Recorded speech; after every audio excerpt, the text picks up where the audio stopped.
kitab suci dan kebenaran. Nah, dalam kitab Injil, kitab suci digambarkan sangat penting, ya, menunjukkan Kristus yang adalah jalan, kebenaran, dan hidup. Bahkan seluruh kitab suci, Bapak Ibu Saudara-saudara sekalian, satu kitab ini, kalau kita selidiki dengan benar, akan menunjukkan bahwa Yesus adalah tokoh utama dari kitab suci tersebut.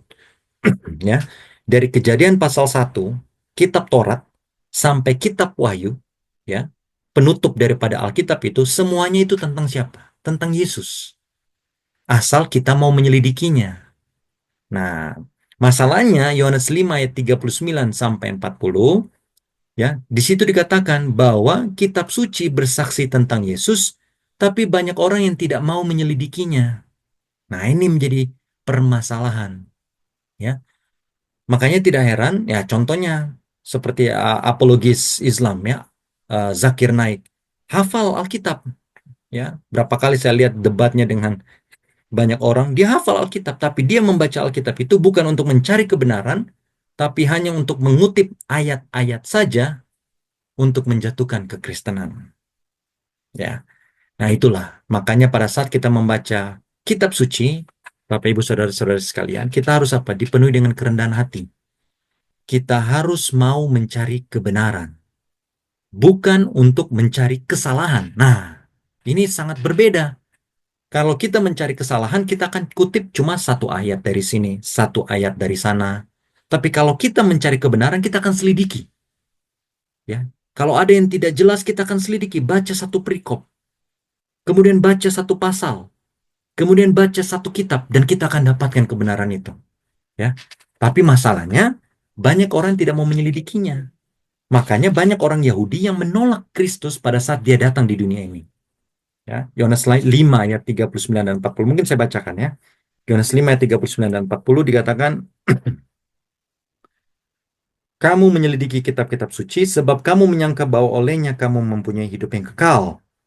Tetapi walaupun kitab-kitab suci itu memberi kesaksian tentang aku, kata Tuhan Yesus, namun kamu tidak mau datang kepada aku untuk memperoleh hidup itu. Itulah sebabnya orang-orang Yahudi gagal untuk mengenal sosok daripada Yesus Kristus. Mereka gagal. Mereka tidak mau menyelidiki kitab suci. Mereka punya standar kebenaran dan mereka gunakan standar kebenaran itu. Gantinya menyelidiki kitab suci. Itulah sebabnya pada saat kelahiran Tuhan Yesus, mereka tidak tahu bahwa Yesus itu adalah seorang juru selamat. Yang tahu malah orang lain.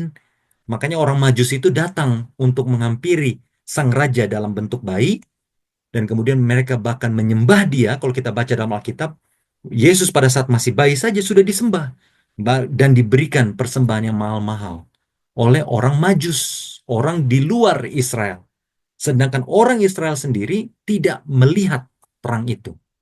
Itulah sebabnya dikatakan dalam Yohanes 1, ya, firman itu menjadi manusia, dan firman itu dia datang kepada yang dimilikinya, kepada orang-orang kepunyaannya, tetapi mereka tidak mengenal dia. Itulah pentingnya Bapak Ibu Saudara-saudara sekalian untuk menyelidiki kitab suci. Di sisi lain, nah ini ada juga Yohanes 5 ayat 46 dan 47. Saya akan bacakan. Yohanes 5 ayat 46 dan 47. Sebab jikalau kamu percaya kepada Musa, tentu kamu akan percaya juga kepadaku, sebab ia telah menulis tentang aku. Tetapi jikalau kamu tidak percaya akan apa yang ditulisnya tentang Taurat, kamu tidak percaya, bagaimana kamu akan percaya akan apa yang kukatakan? Nah, teman-teman orang Muslim, ya, banyak yang tidak percaya bahwa, oh, Alkitab ini dikatakan Alkitab ini sudah palsu, ya kan? Mereka bilang dalam Al-Quran dikatakan, kalau kamu tidak mengerti akan firman yang kami katakan kepadamu, tanyalah kepada pembaca kitab sebelum kamu yang memiliki Taurat, Zobur, dan Injil. Nah, masalahnya orang Islam tidak punya tiga ini. Taurat, Zobur, Injil mereka tidak punya. Begitu kita kasih Taurat, Zobur, dan Injil, mereka tidak percaya. Ya, tidak semua. Karena pada akhirnya ada juga yang percaya. Dan orang-orang yang percaya itu pada akhirnya menerima Yesus Kristus menjadi juru selamat pribadi mereka. Tapi kalau mereka tidak percaya akan Taurat, akan tulisan Nabi Musa, Yesus sudah katakan, kamu tidak akan percaya sama aku. Ya, jadi peringatan, amaran kepada teman-teman, orang-orang Muslim yang akan menonton video ini nantinya. Kalau Anda tidak percaya akan Taurat, maka Anda tidak akan percaya kepada Kristus. Tuhan Yesus sudah katakan. Dan kalau Anda katakan bahwa oh ini sudah dirubah, kitab Taurat, Alkitab yang dipegang oleh orang Kristen, ya, Perjanjian Lama yang ada kitab Taurat, kitab Zobur, dan kitab para nabi, ya, itu dipegang juga oleh orang Yahudi dalam bentuk kitab Tanak, mereka bilang. Dan itu sudah ditulis ribuan tahun sebelum ada yang namanya Al-Quran. Ya, jadi kalau kita mau melihat keabsahan daripada firman Tuhan, kita lihat yang paling tua, karena itu yang lebih mendekati kehidupan atau masa dari para nabi. Nah, kelanjutannya, Alkitab tidak seperti buku ilmu pengetahuan biasa. Alkitab lebih dari itu karena menyediakan alasan segala sesuatunya. Tanpa kitab suci, kita memiliki pandangan kabur akan keberadaan Tuhan. Memang kalau kita lihat alam semesta, kita tahu bahwa ada pencipta. Ya, ateis, kalau mereka melihat alam semesta ini, mereka melihat gunung yang indah, mereka melihat lautan yang indah, mereka melihat langit yang luar biasa, mereka akan akui sebenarnya dalam diri mereka bahwa tidak mungkin itu terjadi dengan sendirinya. Uang bangunan-bangunan yang megah saja tidak mungkin terjadi dengan sendiri, apalagi laut, gunung, ya, danau yang indah, ya. Pasti ada yang buat, dan yang buat itu adalah Tuhan. Ya, kita tahu bahwa ada Tuhan yang hidup.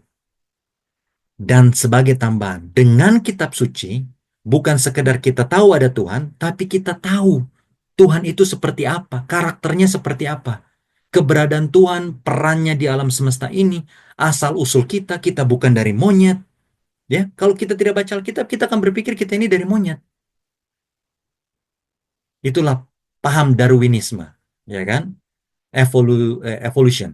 Ya.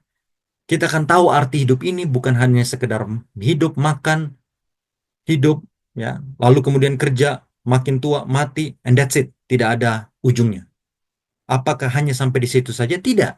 Itulah sebabnya saya seringkali berdiskusi dengan orang ateis, dan pada akhirnya, puji Tuhan, saya dipakai untuk membuka wawasan mereka, sehingga mereka tahu bahwa hidup ini bukan sekedar hidup sementara, lalu mati, dan itu saja. Tidak. Akan ada masa depan yang pasti, dan masa depan itulah yang ditawarkan kepada setiap orang yang percaya kepada firman Tuhan.